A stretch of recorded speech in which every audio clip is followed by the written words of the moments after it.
তা আমরা যদি এখন টিকটকার বলে ওটা আমার কাছে রেসপেক্ট হিসাবে লাগবে এখন। আচ্ছা। আমার লাইফে একটা ভুল হ্যাঁ। যেটা আমি রিগ্রেট করি সবসময়, আমি কেন টিকটক অ্যাকাউন্ট খুললাম না, কেন বাইরে ভাই ওখানে 2-3 মিলিয়ন 4 মিলিয়ন মানুষ দেখতেছে। বাংলাদেশে ফেসবুক, ইউটিউব, ইনস্টাগ্রামের থেকে সবচেয়ে বেশি ইউজ করে মানুষ টিকটক।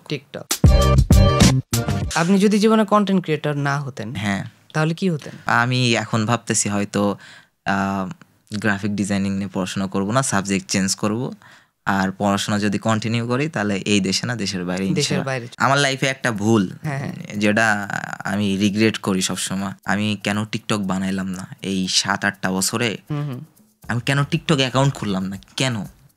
তাই আমি 2025 সালে এসে আমার অ্যাক্সিডেন্টের পরে একটা টিকটক অ্যাকাউন্ট খুলছি ভাই। আচ্ছা। এবং আমি এখানে টিকটক ভিডিও বানাবো। আচ্ছা, এখনো কি ছাড়া হয়েছে কোনো রকম ভিডিও? এখন জাস্ট ওই আমার যেটা মেন কন্টেন্ট গুলো যায় ওইগুলার কাট ভার্সন গুলো, বাট টিকটকে জাস্ট একটা কথা বলি, বাকি এই কি অবস্থা, সবার কি মন খারাপ করার মানে কোন একটা মোটিভেশনাল কথা বলে দিছে এখানে, বাইরে ভাই ওখানে 2-3 মিলিয়ন 4 মিলিয়ন মানুষ দেখতেছে।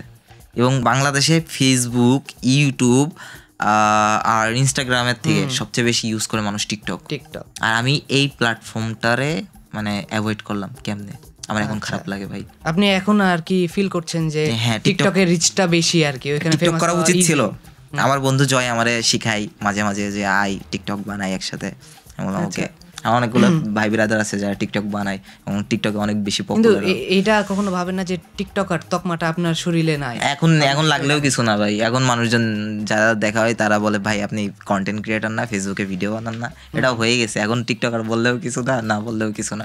টিকটকার বললেও আমি খুশি। টিকটকার বললে কি, বাইরের দেশে যারা টিকটকার হিসেবে ক্রিয়েটার আছে তাদের বহুত ভালো ভালো পর্যায়ে আছে। আমরা যদি এখন টিকটকার বলে ওটা আমার কাছে রেসপেক্ট হিসাবে লাগবে এখন। আচ্ছা, আপনি হচ্ছে প্ল্যাটফর্মের মতো। হ্যাঁ, প্ল্যাটফর্ম না। আমি কি করি টিকটকে যে আমি টিকটকে যে যদি ক্রিঞ্জ কন্টেন্ট ছাড়ি, হ্যাঁ, তাহলে হচ্ছে তখন আরেকটা বিষয়। বাট টিকটক কিছু কিছু ক্ষেত্রে ভাই ক্রিঞ্জ কন্টেন্টটাই উপরে উঠাই, এটা দেখছি। মানে আপনি ওইখানে অনেক, আমার এমনি কন্টেন্টে ভিউজ নাই, আমি টিকটকে কি অবস্থা, এখনই যদি ফোনটা বের করে, আমি এখন নিউজ 24-এ আছি, আমার সাথে অনন্ত ভাই আছে, জাস্ট এটাতে অনেক ভিউজ পড়ে যায়। বাট আমার কন্টেন্ট ছাড়বো, ওটাতে ভিউজ নাই।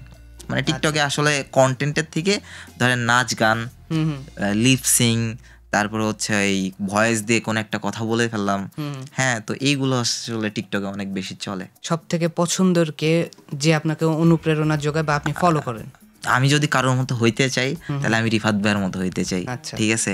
আরেকটা পার্সন যেটা বড় ভাই হিসাবে আমারে সবসময় হেল্প করে সেটা হচ্ছে শামীম ভাই। আচ্ছা, তো এই দুইটা পার্সন আমার প্রচুর পরিমাণে হেল্প করে এবং পুশ করে। কন্টেন্ট ক্রিয়েশনটা হচ্ছে কি চেঞ্জ করতে চান আপনার জোনকে, লাইনকে? মেবি আমি অলরেডি করা শুরু করছি। যেমন আমি আগে যা মন চাইতেছে সেটাই বানাইতেছিলাম, বাট আমাদের একটা এখন শিডিউল আছে, একটা স্ক্রিপ্ট আছে, কন্টেন্টের মধ্যে বিভিন্ন ভ্যারিয়েশন আছে।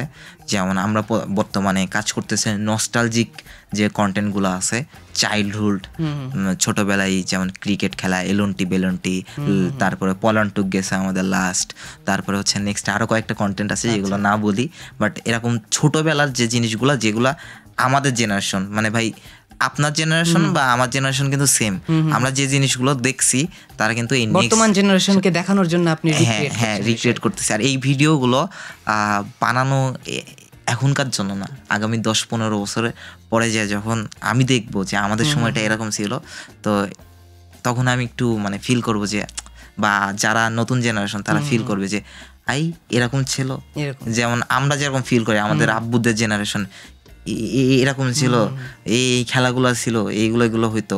বাট আমার আব্বুরা বা আম্মুরা যে খেলাগুলো করে আসছে বা যে সময়টা ছোটবেলা, আমরাও কিন্তু তার কিছু আংশিক পেয়েছি, আমাদের এই জেনারেশন কিছুই পাবে না।